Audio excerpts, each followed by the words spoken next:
Okay, we're back. We're live. It's 3 o'clock rock in every way. I'm here. I'm Jay Fidell, and we're talking about likable science. And guess what? We have Ethan Allen as our guest. He is the host of Likable Science.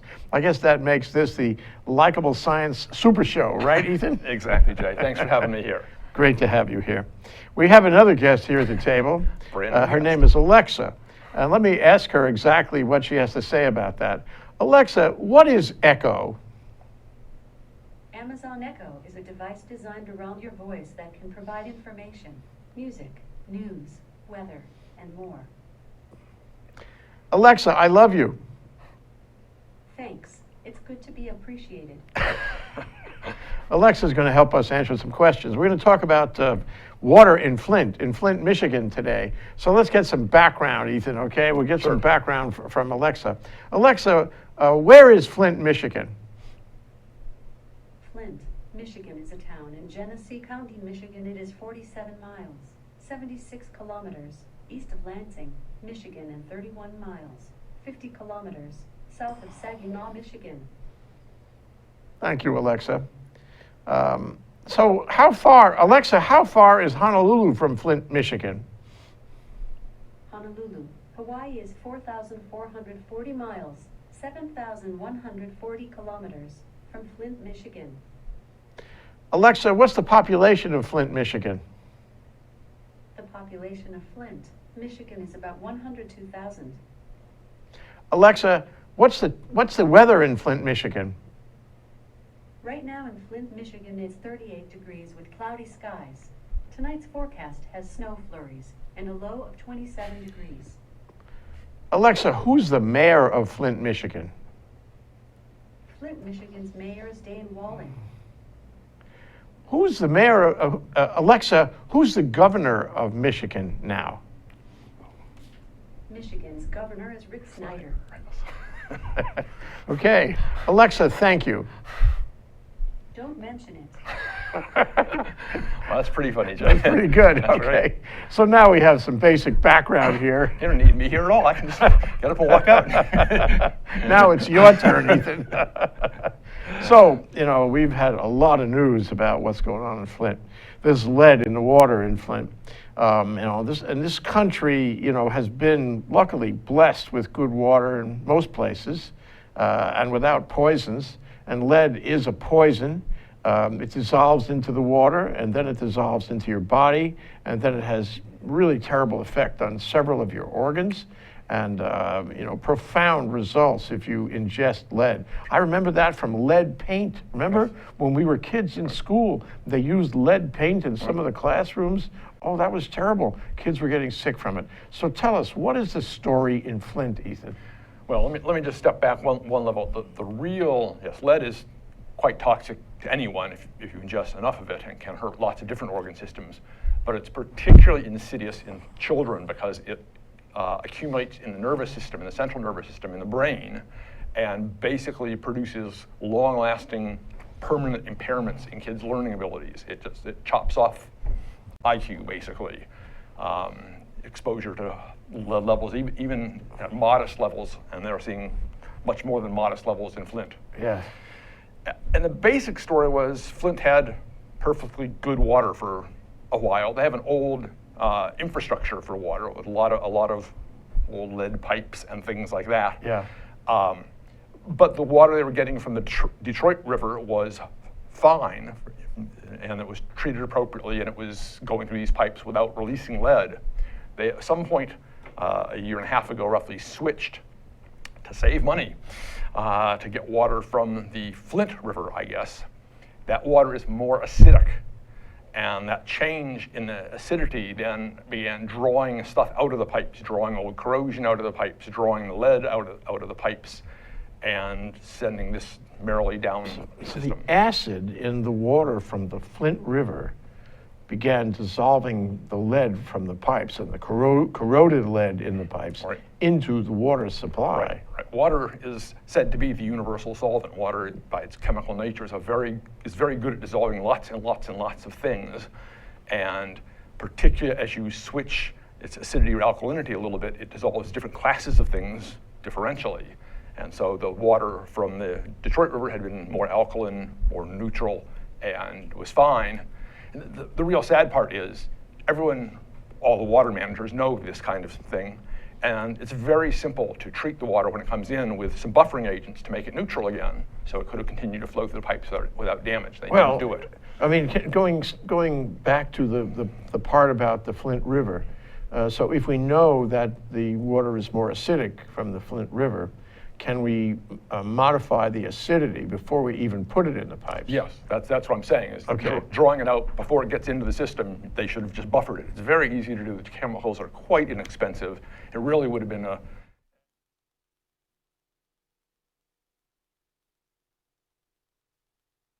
or a buffering agent, whatever, yeah, to take up the excess acid ions. It's not acidic, it behaves just like Talk the about old. that. What buffering agent? What is that?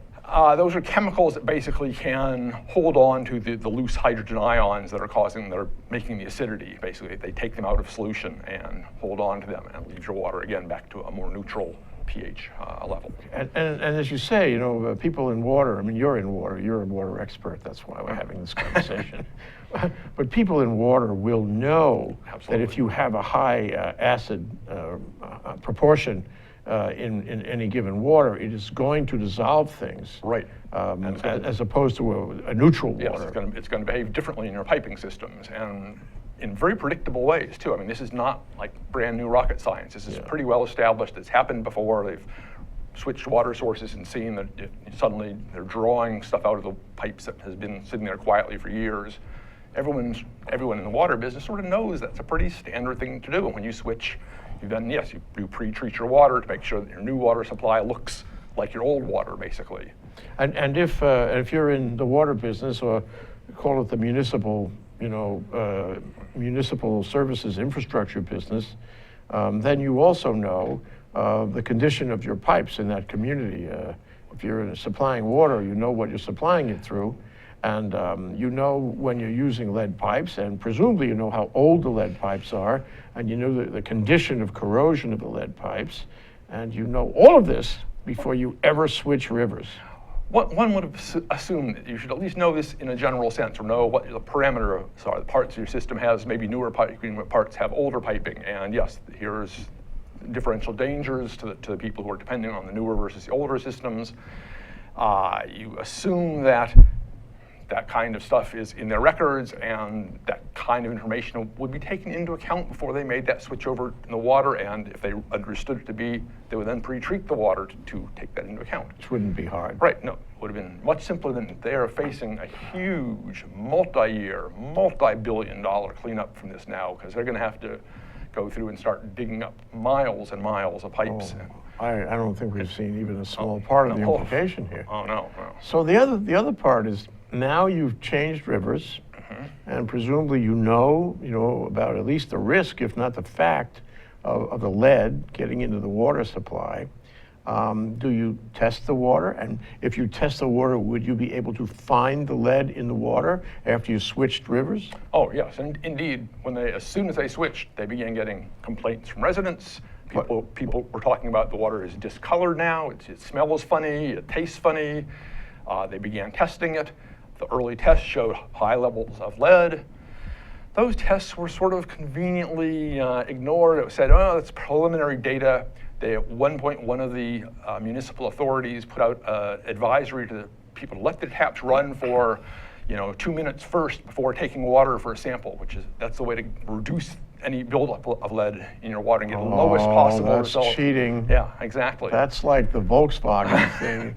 You cheat the system, you game the system in order to get a result you want. Right. This is, in part, well, there's lots of blame to go around. The EPA certainly didn't move as. Well, let's talk about the blame. So who is responsible for the decision to move, if we know, to move from the Michigan River to the Flint River? So, I don't. Is this a municipal thing? It is more or less a municipal thing, and Michigan had a law passed shortly before this happened that enabled sort of emergency city managers to have a great deal of authority to make decisions without a lot of input. As long as they got approval from a few key people on the governor's staff, they could switch things around to save money. Save money. Save money. And So- if you go back to, I'm thinking of a Michael Moore movie. Remember the Michael Moore movie where he dealt with the army in the Middle East? I forget the name of the movie, but it was his second movie. The first was about Columbine, and this was, about sending our troops off into the Middle East. And he covered Flint, Michigan. That was an important part of his movie. Was that Roger and Me? Was that the movie? Which one? Roger and Me? I don't remember. Okay. And one of the things I caught about Flint, Michigan was the Marines were recruiting in Flint, and they had a fertile ground to recruit from because everybody was out of work in Flint. Flint used to be an automobile city, Right. and then things changed, and it wasn't an automobile city; it was an unemployment city. And at least the time this movie was made, this would be maybe it was Roger and Me. This would be in the early 2000s when the movie was made. Flint, Michigan was very poor. Right. It was one of the poorest cities in the country. Right. Everybody was out of work. Infrastructure had been abandoned. There were no factories, no jobs, no nothing. People sat around on the curb in front of shopping centers where the Marines actually recruited them. And they signed up too. Sure. That was the point of his movie. But I remembered, identifying in my mind anyway, that Flint was a sad case. Now, if you assume that Flint had no money for infrastructure, then this special statute in Michigan and the special powers of the mayors in Michigan would be very relevant, because they could say, well, we need to save some money, so let's save some money. Exactly. Indeed, this was largely triggered by something that was going to save $12 million or something if they could have continued to use the water from the Detroit River for another 6 months while they finished up some part of this pipeline, and maybe would have put in a treatment facility, who knows. Instead, they opted to save this $12 million by switching immediately, and well, there's a lot of children have been permanently damaged by this. And Okay, so the lead gets into the water, and the water serves the whole city, 102,000 of Flint, Michigan. And now everybody's using it for the things they used it before, for washing, for cooking, for drinking, and all that. Right. And believing that it was still pure. Was there any notice to the public to watch out? there were, as I read about it, and I've only read a fairly limited amount about it, there was a good deal of initial reaction from end users saying, what's happened to our water? It's changed here, we don't like this. There was even a move apparently to switch back to using water from the Detroit River, and the city manager or mayor, I'm not sure which, overruled the city council on this. The city council voted to switch back. Was that the same mayor as they have now? I'm not sure. Just checking back. Alexa, who is the mayor of Flint, Michigan? Flint, Michigan's mayor is Dan Walling. Okay, might be the same fellow. This is all happening in fairly rapid time. They had a series of city managers shifting, though, in very rapid succession and overruling one another's decisions and Oh, really? supporting one another's decisions in a complex web. Okay, this started to get hot politically. then. Right. Okay, meanwhile, what are you going to do? It's in the tap. Is it in the tap today, by the way? Oh, yeah. Still today? How You won't really be able to use, unless they do something, start treating their water better at sort of the source where they get it. The tap water in Flint, Michigan, I don't believe will be safe for a long, long time. Yeah.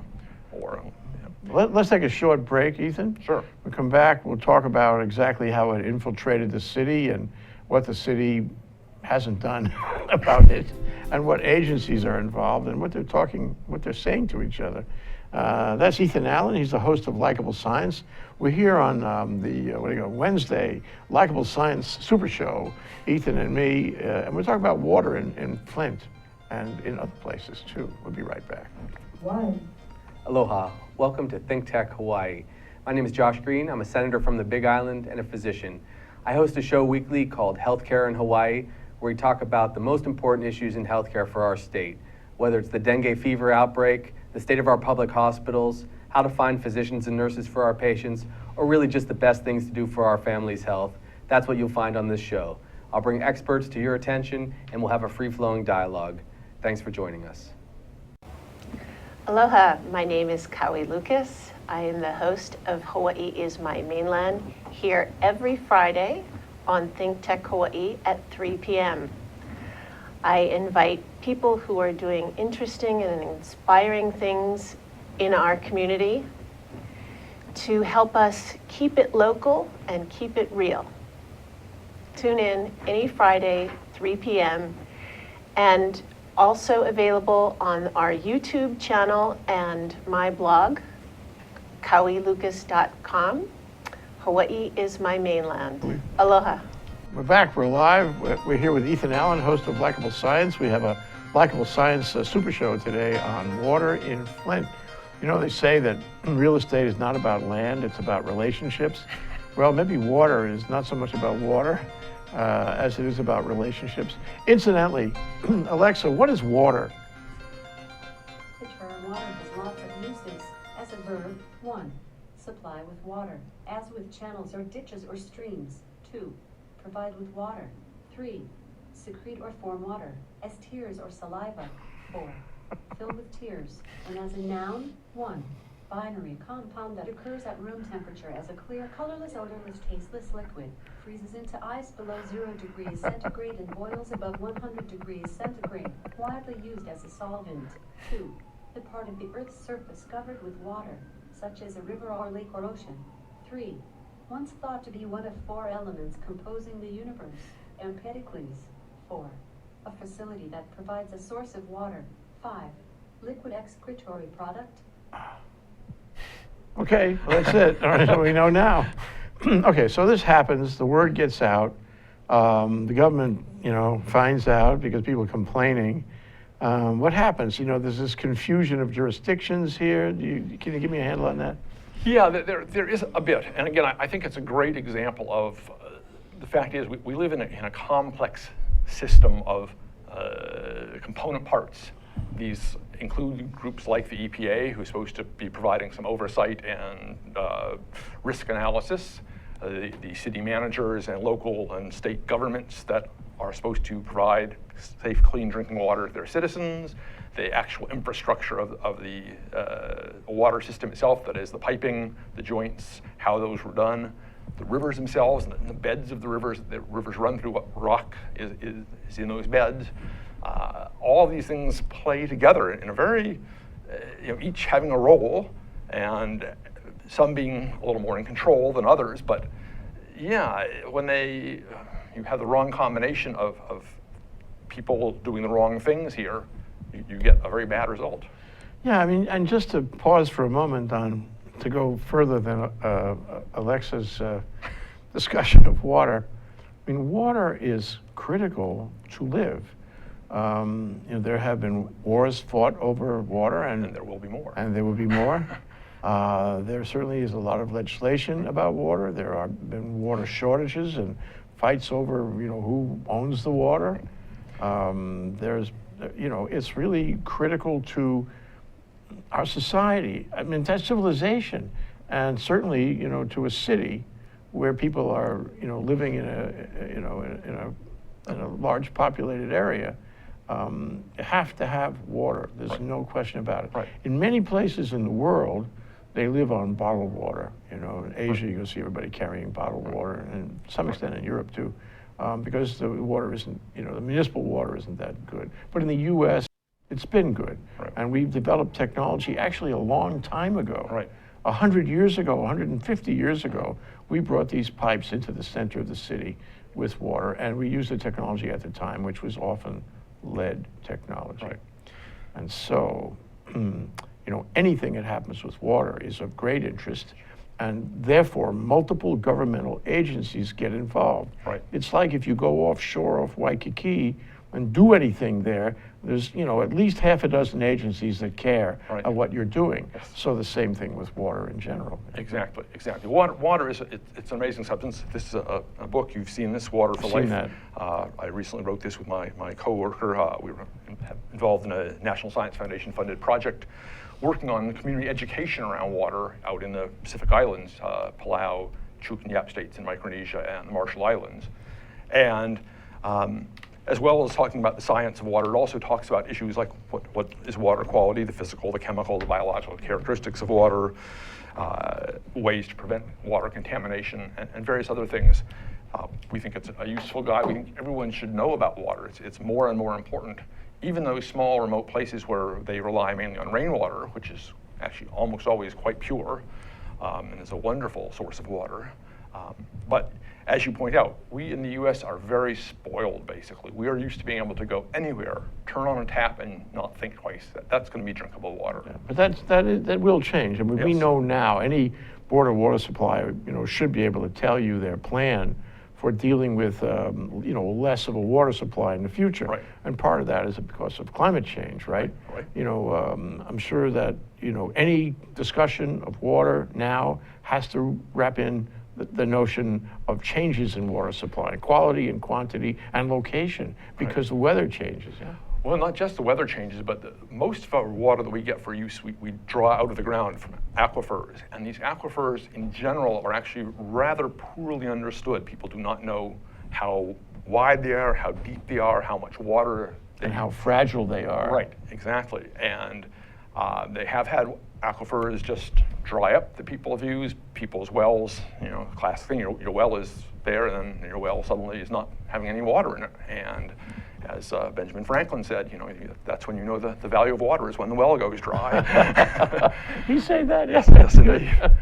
And it's true. And we have large segments of the world dependent on aquifers that are very poorly mapped at this point, and it's a dangerous situation. Yeah, dangerous in Hawaii because of the fragility of the lens between the brine water coming into the aquifer and the fresh water that's already in there.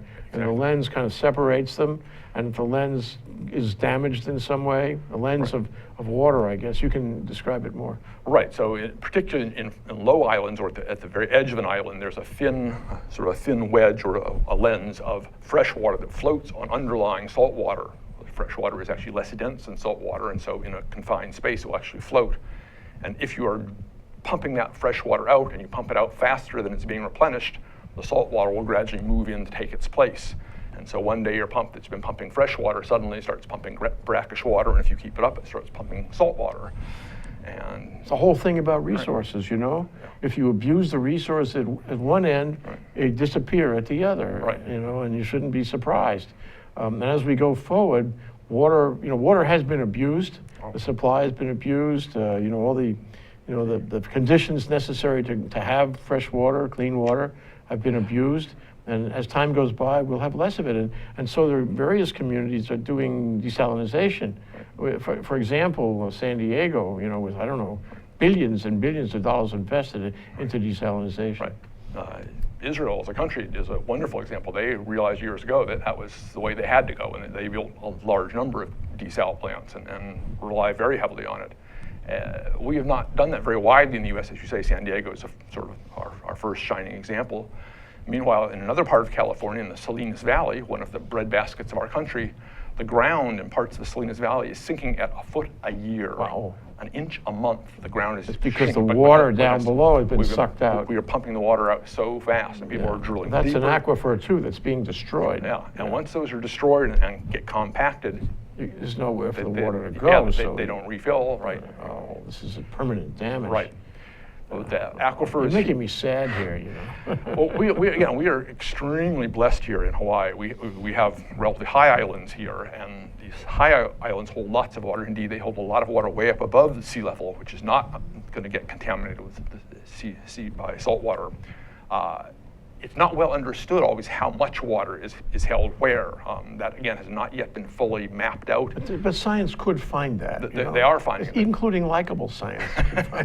Well, good geologists, hydrologists types can indeed do that. It's funny, our technology over oil is a lot more advanced than our technology over water. It is actually very odd.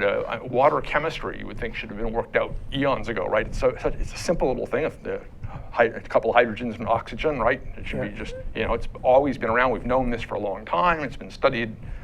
No, it's still very complex about how water, particularly in liquid form, stays together, moves together, how big the clusters of water molecules are. Is it true these are random motion, or are there clumps of water that sort of move around? How do they split? How do they join with others?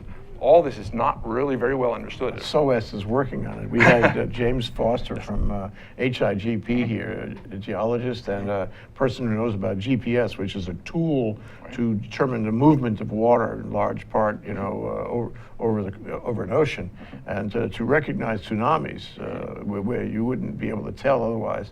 And so there's a lot of research happening right here. Yes. In this area on ocean water anyway, and all the geological interests in that. Right.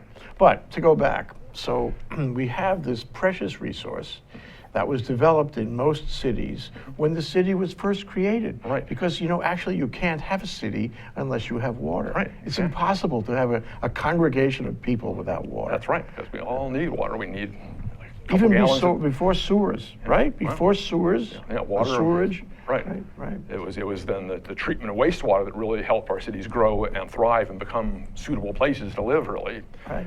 But yeah, the infrastructure is so old in many cases now that it really is falling apart. I was talking recently with a person who had been in the water management business in Detroit, Michigan, and they talked about digging up their old water mains that were made out of wood. Wow. Oak water mains, basically, Wow. which at least you wouldn't have lead in them. No, wood splinters, but I don't mind wood splinters. It probably has nourishment value. But if you go back all the way, then what you have is same kind of problem this country is experiencing on other infrastructure levels.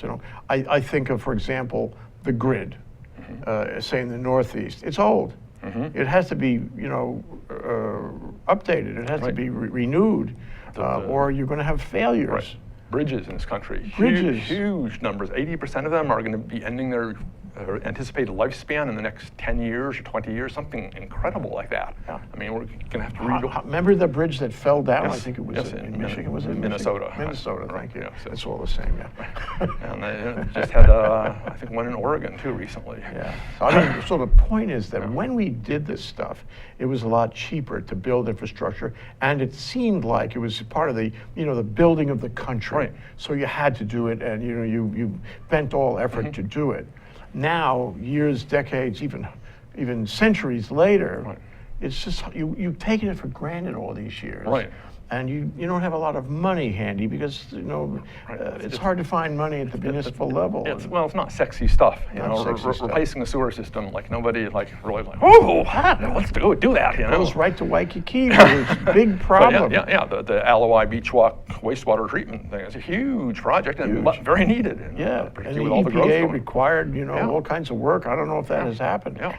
I mean, the EPA has its benefits and it has its points of admirable enforcement of laws, but at the same time, the EPA doesn't seem to be catching up very well on some of these issues. I mean, for example, Waikiki, how come it isn't fixed already? I mean, they would have to really ding city government to make them fix it. It isn't quite fixed. And this is kind of like what happened in Michigan, isn't it? There are issues, and the EPA, I think, basically is a good organization. They try very hard. They have dealt with some problems. The recent snafu in Colorado in the mine thing, when they were doing the safety inspection, inadvertently triggered the release of huge quantities of toxic water. Yes, right. And I'm sure they're going to catch big flack, and some of it very justifiably from the stuff in Flint. They should have spoken up louder earlier. If it wasn't for a few individual staff members, we still might not know the full extent of this. But it's whistleblowers. Yeah. There's a certain amount of that here. Let's take a short break, and we'll come back and talk about the implication of having multiple government agencies, including national government, which we pay our taxes for here in Hawaii, fail, in terms of correcting the problem even now in Flint. This is Likeable Science. That's Ethan Allen. We're talking about water in Flint. We'll be right back. You'll see.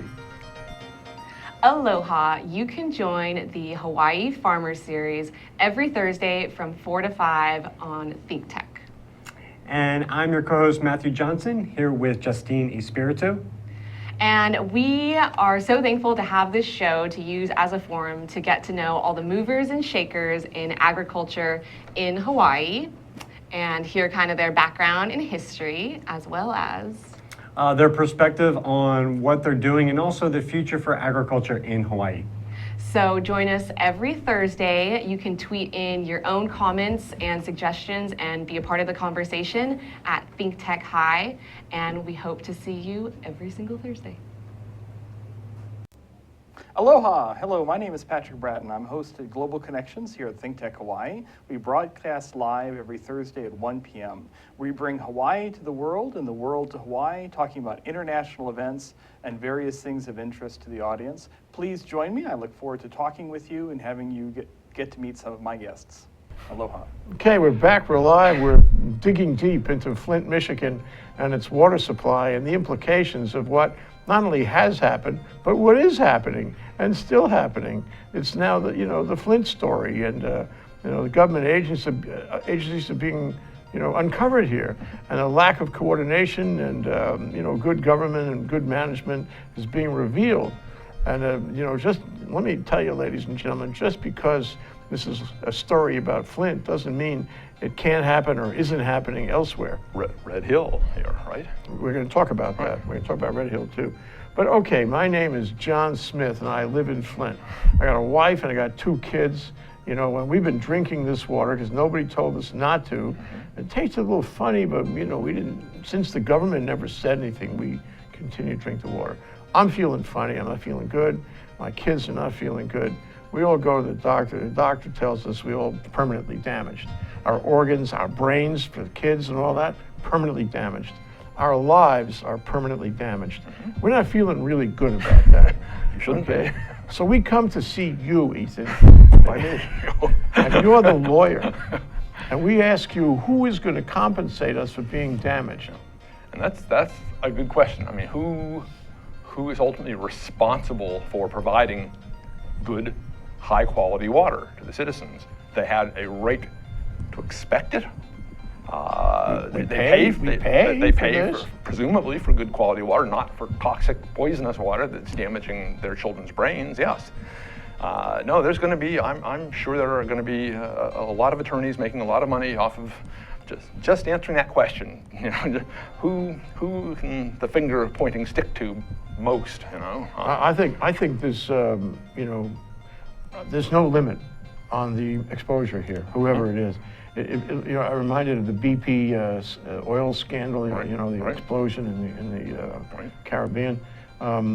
That's small compared to this, because this is not birds now. Right. These are real people, and their lives have been impaired, and there's 102,000 of them. Right, and there's a rather ugly undertone to it, because if this had been some wealthy suburb, this would not have happened. Right. This was not an explosion like act of God kind of explosion. The first couple of high lead tests would have shown up. Somebody would have stepped right in and said, "Guys, turn off your water. Don't use it right. And we'll fix this right away." And instead, this has gone on for months and months and months. It was back in October of last year, and even in June of last year, they got early warnings of this. Yeah. And nobody until very recently raised a red flag about it. And so there's a lot of people who've been consuming this water for a good amount of time, and most of them are poor, strangely enough. It's not as if they can't get a medical person to state a diagnosis here and be right. That they have been limited things you can do for lead toxicity, but as you say, a lot of you read the right. It's a blood test, right? Well, yeah. You have lead in your blood. This is the amount of lead. Right, exactly. And you can chelate a little bit of it out, but then you have symptoms. And depending upon what they are, yeah. But particularly, as I say, for the kids, I mean, this is a real ugly part. Is that these kids have been basically lifelong damaged in terms of their abilities to think and their abilities to sort of use their brains, basically. And that's tragedy beyond price. So certainly heads should roll. Absolutely. I mean, that's what I would get out of our discussion so far. Heads should roll. Right.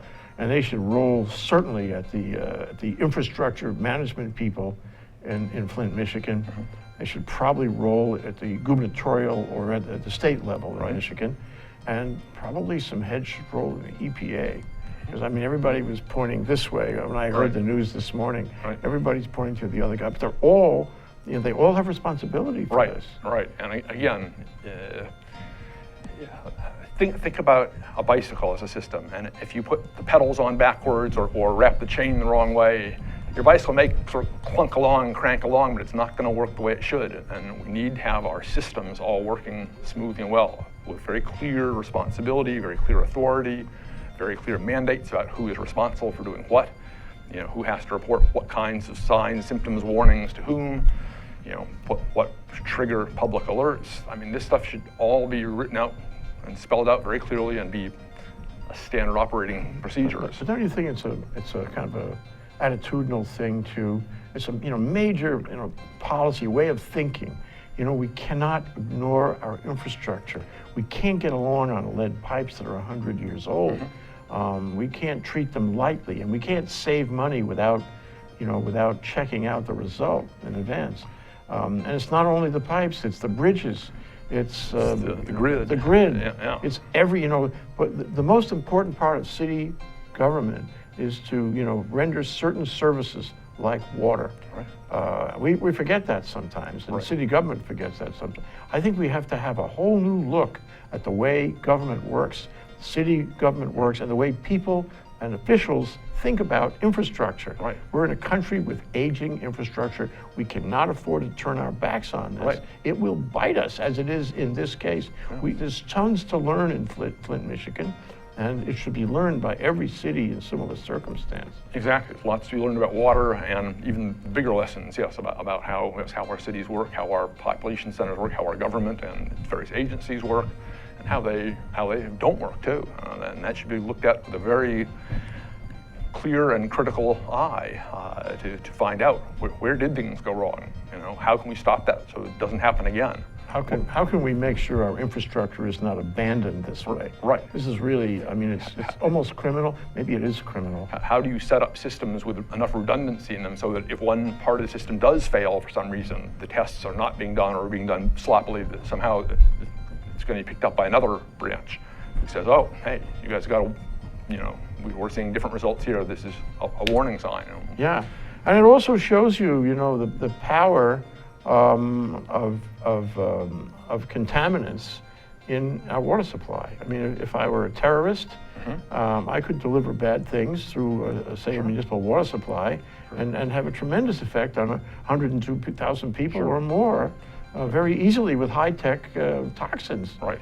That's a possibility waiting to happen. Yes. But let's turn to Honolulu. Okay. Honolulu is a city much bigger than Flint, Michigan, 10 times bigger. Honolulu is lucky, blessed with water in aquifers that come down. The water comes down from the mountains, and everyone tells us we have the cleanest water in the world, but it may not be true. I remember heptachlor coming out of the plantations out there, in the west end of the island, and that was a real serious threat. That was really an antigen and possibly a carcinogen at that time. We somehow cleared that up, but I think whenever you use chemicals in the fields, you have the possibility of it running into the water system. We talked earlier about sea level change and the lenses and the aquifers being contaminated by seawater. That's not going to work really well. And we talked about San Diego and the desalinization possibility. I wrote an article about this about a year and a half ago, maybe, and I called the Board of Water Supply. So what are you guys doing about the desalinization? I said, no, we don't have to worry about that for decades. So wait a minute, if this is going to be a $1 billion project, you don't start the project like 3 days before you need it. You got to raise the money. You got to get people to buy in. You have to socialize the idea, and there is no socialization of desalinization going on now. Right. And water is very interesting in the sense that you can take any water, contaminated, filthy water, evaporate it off, and condense that water that's evaporated off, and that water that condenses is perfectly clean. And it doesn't matter how putrid, stinky, contaminated the water you took it from is. That water, if you just evaporate it off and recondense that, that's clean, pure water. Indeed, the water that you and I are drinking today has been around on Earth for billions of years. Yeah, it's recycled. It's constantly recycled, goes through plants, through animals. When it evaporates, it gets cleaned up. Yep, because the only thing that evaporates is each water molecule individually, none of the contaminants particularly. So Except in the case of acid rain. the rain water is a great solvent, and so yes, when it comes through and hits particles that are acidic, basically, yes, it will pick that up, but that's a relatively minor concern. Okay. But yes, what we have here in Honolulu, I mean, issues, for instance, the large fuel tanks in Red Hill that the military insists are absolutely safe, that they've checked out, that they're, you know, if there were leaks, they've stopped, and blah, blah, blah, and Are you feeling confident about that? no, quite frankly, I think there should be a strong independent investigation of that and to really ensure, because you see what happens in Flint, and you don't want, that is right above one of the big aquifers here that supplies some serious water. Now, we could probably do other things to run water from other aquifers if need be, but that would be expensive and klutzy and time consuming, and you know, we don't want to do it. So it's much easier to avoid contaminating your water in the first place than it is to clean up contamination of groundwater. Yeah, and to preserve the system in the Right. natural state of it, rather than have to build desalination plants, Right. which cost billions of dollars. Right, absolutely. And take a lot of energy, which costs billions to operate Right. going forward. Right. Not easy. Right. So, I mean, I worry about Red Hill because, you know, it's just logic now. There's petrochemicals in there, including carcinogens. The soil in Hawaii is porous. Right. Most places, you know, it's lava foundation and porous. And the water, unless there's a membrane unbroken, the water will get through that soil, and it will wind up in the aquifer. I mean, it just seems logical. And then in the aquifer, we drink it. And unless we're identifying it and screening it out, we'll have it in our bodies. Right, and it's, again, well, there's a lot of complexities in it. It can be done. You can track a front of contamination and say, oh, it's moving through the subsoil at X rate, and you know, it's going to continue to move this rate. Oh, it's going to speed up now because it's going to get to a more open system. Oh, it's going to slow down here because it's going to run into a more impermeable barrier. You can look at all this. You can make projections. You can think about what to do, how to stop it from moving ahead. I mean, they're facing the same issue in various other places. The Hanford Reservation in Washington has some of the same kinds of problems where they've got nasty radioactive contaminants leaking into the soil, and they don't want them to get into the Columbia River, you know, for obvious reasons. Well, Hawaii has had a Right. great run on clean water, and I don't think we can take it for granted these days. Nobody can anymore. I mean, that's the thing. We've always sort of viewed water as this inexhaustible supply. Now, of course, the beauty is that we have, you know, a tiny, tiny fraction of the water on Earth is fresh water, and of that, we only use and access a tiny, tiny fraction. So there's actually a ton more fresh water on Earth. The glaciers and ice, ice at the poles hold a huge amount of water. And of course, then there's the ocean. It holds, you know, 97% of all the water on Earth right there. If we can, and you know, you've got to sort of be rooting for our material scientists here. If they can figure out the way to make a membrane that will allow us to filter the salt out and get fresh water out of salt water without using too much pressure or too much energy, you know, the situation will look quite different. But for now, at this right. moment, Yeah. to do that, you know, to change the natural process of, you know, having fresh water accumulate by rainfall off the mountains and all Right.